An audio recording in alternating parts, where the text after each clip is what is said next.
తెలంగాణ రాష్ట్ర వ్యాప్తంగా ఈరోజు కాంగ్రెస్ ప్రభుత్వం తీసుకున్నది ఏదైతే ఉన్నదో మహాలక్ష్మి పథకంలో ఇలా మహిళలకు ఉచిత ప్రయాణం అనేది దాంతో వాస్తవంగా లక్షలాది మంది ఆటో డ్రైవర్ కుటుంబాలు తెలంగాణ రాష్ట్ర వ్యాప్తంగా ఈరోజు నిరుద్యోగమైన యువత చాలా వరకు గల్పు పోయి అక్కడ కూడా మోసపోయి మన ఇండియాకు వచ్చి ఇక్కడ ఉపాధి నిమిత్తము ఆటోలు నడిపించుకున్న పరిస్థితి ఉన్నది.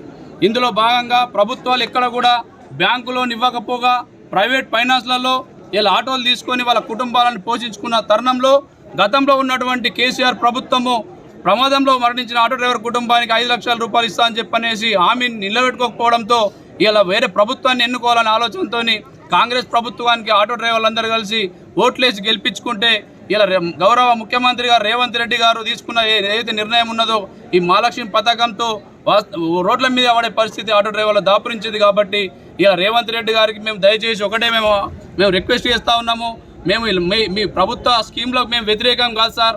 దయచేసి మా ఆటో డ్రైవర్లను కూడా దృష్టిలో పెట్టుకొని ప్రతి నెల వాళ్ళు ఈఎంఐ అనేది ఫైనాన్స్లో చెల్లించేది ఉంటుంది కాబట్టి ప్రతి నెల కిస్తు కింద 12,000 రూపాయల వరకు చెల్లించే ఉంటుంది కాబట్టి వాళ్ళు ఆర్థికంగా తీవ్రంగా నష్టపోతున్నారు. కాబట్టి దయచేసి ఆటో డ్రైవర్ కుటుంబాలని ఆదుకునే ప్రయత్నంలో మా వంతుగా మేము కోరేది ఏంటంటే ఇవాళ మహారాష్ట్రలో ఆడవాళ్లకు 50% టికెట్ ఉంటుంది కాబట్టి అదే రకంగా చేసినా కానీ కూడా వీళ్ళకి ఉపాధి దొరుకుతుంది. కాబట్టి దయచేసి మీరు ఈ నిర్ణయాన్ని మీరు ముందుకు తీసుకొచ్చి మా ఆటో డ్రైవర్ కుటుంబాలను ఇలా రోడ్ల మీద పడకుండా కాపాడాల్సిన బాధ్యత పెద్దగా మీ మీద ఉన్నది. కాబట్టి రేవంత్ రెడ్డి గారిని ముఖ్యమంత్రి గారిని మేము ఈ సందర్భంగా కోరేది ఒకటే, ఇలా మేము 12,000 రూపాయల ఆర్థిక సాయము కేరళ అలాగే మన ఆంధ్రప్రదేశ్ ఢిల్లీ తరహాలో ఇలా ఇస్తున్నటువంటి 12,000 రూపాయలతో పాటు ఆటో డ్రైవర్ని కూడా కాపాడేదానికి ఇంకా ఒక విధంగా మీరు మంచి ఆలోచన చేసి ఆటో డ్రైవర్ రంగాన్ని రక్షించాలని చెప్పని మేము ఈ సందర్భంగా కోరుతున్నాం. ఈరోజు అందులో భాగంగానే నిజామాబాద్ జిల్లా ఆర్మూర్ పట్టణంలోని ఇలా పెద్ద ఎత్తున ఆటో డ్రైవర్లు తరలి రావడం జరిగింది. ఇలా వాళ్ళు కన్నీటితో ఇలా వాళ్ళ బాధని చెప్పుకున్న పరిస్థితి మనం చూస్తూ ఉన్నాం. కాబట్టి దయచేసి గౌరవనీయులైనటువంటి ముఖ్యమంత్రి రేవంత్ రెడ్డి గారు ఈ సందర్భంగా మా ఆటో డ్రైవర్ ప్రతి కుటుంబాన్ని చిన్న కుటుంబాలైనటువంటి మా కుటుంబాలను ఆదుకోవాలని చెప్పని మేము ఈ సందర్భంగా కోరుతా ఉన్నాం. కాంగ్రెస్ రావాలి, మార్పు కావాలి, కాంగ్రెస్ కావాలి, మార్పు కావాలి అని చెప్పేసి నినాదాలు ఇచ్చేసి మొత్తం కాంగ్రెస్ గెలిపించుకున్నాం. ఎందుకు మార్పు వచ్చింది? ఎందుకు మా ఆటో వాళ్ళని రోడ్న పడేస్తానుక అన్న రేవంత్ అన్న ఆలోచించు. మా ఆటో వాళ్ళకు ఉపాధి అనేది ఏందనేది కొద్దిగా మీరు ఆలోచించు. ఫ్రీగా మొత్తం ఫ్రీగా మహిళలకు పెట్టు, మహిళలను వ్యతిరేకించి కాదు, సగం ఛార్జ్ పెట్టి చేసి ఇచ్చేసి కొద్దిగా డీజిల్ ధరలు దించేసి ఇచ్చేస్తే వాళ్ళు సక్రమంగా వాళ్ళు పోతారు, మాకు కూడా ఎంత కొంత నడుస్తుంది కదా. ఏందన్న నాకు అర్థం. నేను ఒక సిలిండర్ మాజీ నక్సలిద్దన్నా, నేను కొన్ని సంవత్సరాల నుంచి ఈ ఆటో నడుపుకొని బతున్నాము. ఇప్పుడు ఏంది పరిస్థితి? నా లెక్క కొందరు లక్షలాది ప్రజలు, కొందరు మన లక్షలాది కుటుంబాలు రోడ్ల పడుతున్నాయి, కొందరు ఏడుస్తున్నారు ఎట్లా వేయాలని చెప్పేసి. వాళ్ళ పరిస్థితి ఏంది? ఇంకొకటి ఏంటంటే మన సీతక్క, నువ్వు కూడా ఒక మాజీ నక్సలైటు, మన పార్టీలో కాంగ్రెస్ పార్టీలో ఉన్నావు, నువ్వన్నా చెప్పరాదు అక్క. మరి ఏంది పరిస్థితి? మన మిత్రులు, మన ఆటో మిత్రులు ఆ పరిస్థితి ఎట్లయితుంది మరి ఫ్రీగా పెడితే అని చెప్పేసి అక్కడ నువ్వనే చెప్పాలా. రేవంత్ అన్న నువ్వు కూడా ఆలోచించు, పెద్ద మనసుతో ఆలోచించి మనం ఒక గెట్టు పడేటట్టు ఇజ్జయ్యు.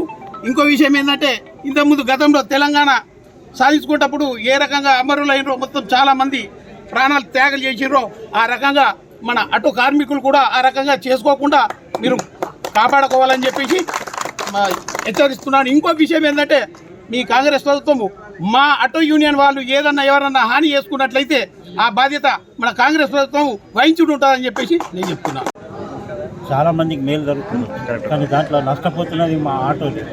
ఆటోలు ముందుగా నడుపుకొని ఎలాంటి ఉపాధి లేకుండా ఆటోలు డిగ్రీలు చేసిన వాళ్ళు ఉన్నారు, ఎందరో మాజీ నెక్స్ట్ ఉన్నారు, ఎన్నో విధాలుగా వాళ్ళకు ఉద్యోగావకాశాలు లేక ఆటో ఫీల్డ్కి వచ్చి దాంట్లోనే స్థిరపడిపోయి వాళ్ళ జీవితాన్ని గడుపుకుంటున్న సందర్భంలో మహాలక్ష్మి అనే పథకాన్ని కాంగ్రెస్ పార్టీ ప్రవేశపెట్టి ఈరోజు ఆటో వాళ్ళకే పెద్ద ఎత్తున నష్టాన్ని చేకూరుస్తున్నది. కాబట్టి ఆ విషయంలో ప్రభుత్వం తొందరగా స్పందించి గతంలో రైతులు తెలంగాణ కోసం విద్యార్థులు బలిదానం చేసుకున్నట్టుగా ఈరోజు అలాంటి సంస్కృతి మళ్ళీ ఉత్పన్నం కాకుండా తొందరగా స్పందించి మా ఆటో వాళ్ళకు న్యాయం చేయాలి, ప్రత్యామ్నాయ మార్గాలు కలిగించి మా ఆటోలను ఆదుకుంటారని కాంగ్రెస్ ప్రభుత్వాన్ని సీఎం రేవంత్ రెడ్డి గారిని వేడుకోవడం జరుగుతున్నది. నమస్కరించి మాట్లాడదాం. మన ఆటో యూనియన్ తరఫు నుంచి ఆటో డ్రైవర్లు పుట్టగొట్టడం వల్ల రోడ్డున పడ్డ ఆటోలు ఈ మహాలక్ష్మి పథకం పెట్టి ఆ ఆడి వాళ్లకు ఉచిత సౌకర్యం, బస్ సౌకర్యం కల్పించి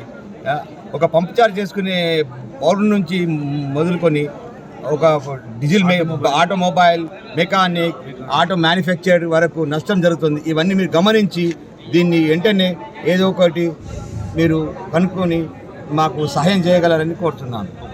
ఒక ఆటో డ్రైవర్ వెనుక 4 కుటుంబాలు బతుకుతున్నాయి, 4 పిల్లలు, స్కూళ్ళు, ఇంటి ఖర్చులు. ఈ ఖర్చులు ఇప్పుడు పెట్రోల్ లేకుండా 200 రూపాయలు సంపాదిస్తాను. ఇంతకుముందు 700, 400, 500 రూపాయలు సంపాదించే ఒక ఆటో డ్రైవరు డీజిల్ రేటు తగ్గలేదు. మరియు ఆటోలలో ఎంటీ పోవడం, ఎంటీ రావడం జరుగుతుంది. 2-3కి పోవడం కడుపు మీద కొట్టడం జరుగుతుంది. అందుకోసం అని చెప్పేసి మీరు అందరూ గమనించేసి ముఖ్యమంత్రి గారు మాకు డైలీ ఫైనాన్స్ ఈఎంఐలు కట్టడం కానీ, ఫైనాన్స్ వాళ్ళు ఆటో గుంజుకపోతే వాళ్ళు ఆత్మహత్యలకు పడిపోతారు. ఇవన్నీ ప్రాణత్యాగాలు జరుగుతాయి. హల్చళ్ళు సృష్టించక ముందే మీరు ఏదో ఒక విధంగా మాకు సహకరించి మాకు సాయం చేయగలరని ముఖ్యమంత్రి గారిని విన్నపిస్తున్నాను.